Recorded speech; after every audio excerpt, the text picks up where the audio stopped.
12ஆம் நிலை. இயேசு சிலுவையில் உயிர் விடுகின்றார். திவ்ய இயேசுவே, உம்மை ஆராதித்து வணங்கி உமக்கு நன்றியறிந்த தோத்திரம் பண்ணுகிறோம். ஏனெனில் அச்சிஷ்ட பாரமான சிலுவையை சுமந்து உலகத்தை மீட்டு ரட்சித்தீர்.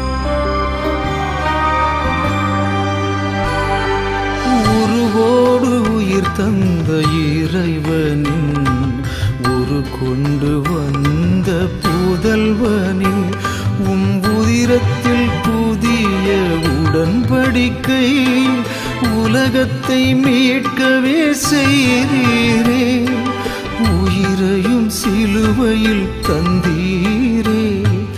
உண்மை அன்புக்கு சாட்சியாக எங்கே